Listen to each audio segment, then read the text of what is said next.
It's time. Ponder's Universe is an elaborate network of characters, places, events, things that all surround, at its core, the Innocent Saga. If it weren't for the fact that we were independent, the Ponder's Universe never would have come to be.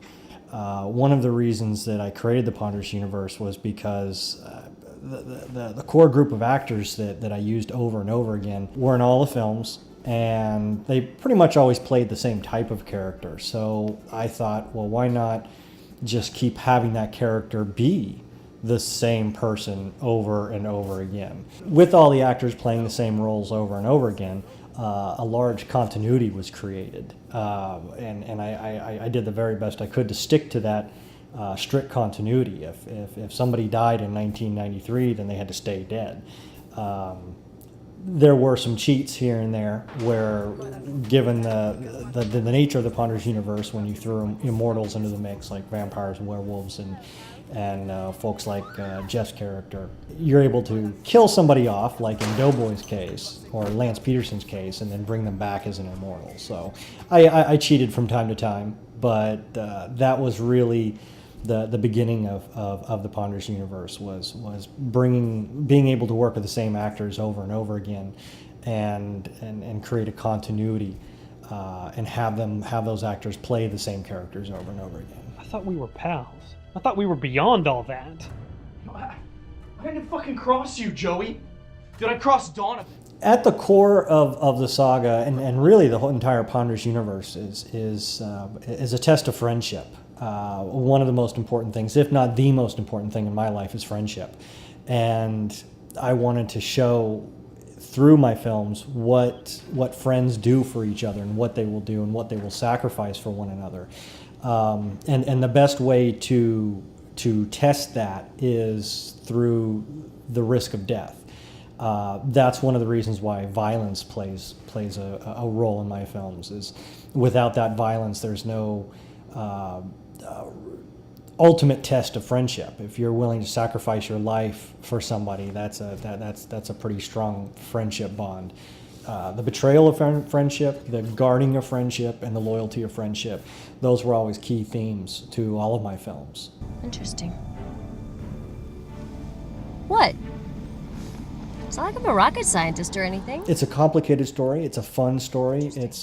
It's one that can be enjoyed on several levels, whether you just want to laugh with Ruby and Montoya, or whether you want to solve the puzzle with Jax. I wanted to create a story that could be watched over and over again, and one that worked on several levels. One of those levels, of course, being that you watch the saga the first time through, and you see all these hints and all these clues, but they don't really register. And then once you've seen 10, you can go back to number 1 and watch the entire saga again and see something completely different. And that was something that I always wanted out of the saga, to be able to look back at those clues and know, wow, this was all planned out, and they did know where they were going with it. But I also wanted the saga to work on different audience participation levels. On one level, there was the basic level, which was just a movie to movie. For instance, number 1, you had Jax's story and his betrayal. And then number 2, you had the origin story of Ruby. Then on another level was the arc, the whole end of the world apocalypse type arc, where you followed this story, this path through the entire saga. And the most difficult level being the one with a lot of the symbolism and a lot of the hidden answers and a lot of the hidden secrets within the saga, that also encompass the entire Ponder's Universe. That last level being a puzzle for the audience member that really wants a puzzle to solve, and doesn't want to just sit down and watch a film and watch stuff blow up, but really wants to try and get in there and read between the lines, quite literally. These were the ones that you had to really look for, and you had to look at the color symbolism and see what red meant, and what blue meant, what green meant, and what these little phrases meant. And a lot of that is revealed through the Smoky Prophecy in number 5. I can't get this. I can't get any of this. Are you following? My God, can you shut the fuck up for 2 minutes? We're taping this. We'll try to figure it out later, okay? Fall! Fall with the streak of bright blue light. The dragon will take your voice before he takes your life. There's two types of films that I do. There's the I guess you'd call it the star-oriented or the co-starring oriented film, where there's a good guy and a bad guy, or two good guys, and there's usually two main cast members that will go through the entire film as the heroes. And then there's the other film that I do that is an ensemble. Depending on the type of film that I'm doing will depend on the shooting schedule. If it's a one starring role or a two starring role film, I like to shoot those in 2 or 3 weeks, just solid, just bam. Start on one day and shoot 3 weeks straight, 2 or 3 weeks straight. When I know that I've got a longer shooting schedule where I can only shoot on weekends, those are the ensemble films that I like to do, because you're not as dependent on one actor and hoping that, oh, I need this one actor every weekend for the next 4 weeks. You can say, okay, well, I've got these two guys on this weekend and I've got everybody on this weekend, but then I've only got 3 people on this weekend. So it makes it a lot easier to schedule and to shoot an ensemble film. But the Innocent Saga was always going to be an ensemble piece because there were so many different stories. There were the 10 basic journeys that I wanted to follow, and the 10 heroes that I wanted to follow on their journey. Ensemble pieces are the ones that I like the most, because I like putting all these different types of personalities together in one room and see what happens.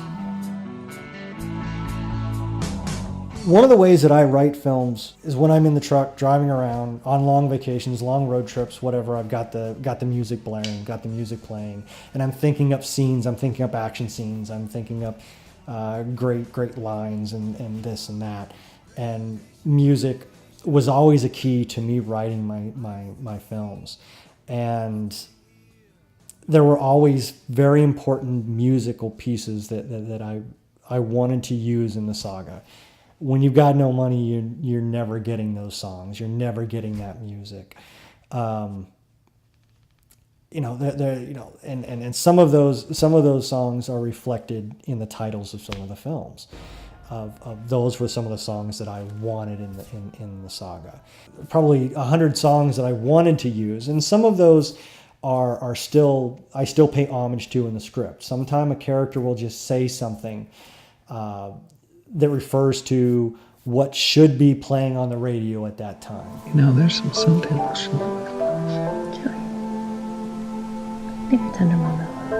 But then but if I had to boil it down, there were probably about 5 or 6 songs that I just really, really wanted to have that just weren't going to. It just wasn't going to happen. On the opposite side of that, we were very, very fortunate to find 21 Black and for them to grant us the rights to use, Open the Door and their other music in the saga, and I am so grateful. I just don't have the words for how grateful I am for them not only letting us use Open the Door, but making several different versions of Open the Door for us to use for the Western film and the 40s film, bringing Sally in and recording a version of Open the Door with her. That song and their talent added so much to the saga, and the song itself means so much and is so symbolic of the saga itself that it was kismet, that it was meant to be. So I am so grateful that we were able to bring 21 Black in and use their incredible music. It is something that I always wanted to do. It is something that has always been inside me, and something that I knew that I wanted to share with the world, and something a story that I wanted to tell. It's something that I'm always going to be able to look back on and say, look, this was my dream. This was the dream that I had for my life. I wanted to do this before I died. I think that's one of the reasons that we're here on this planet, is to make our dreams come true.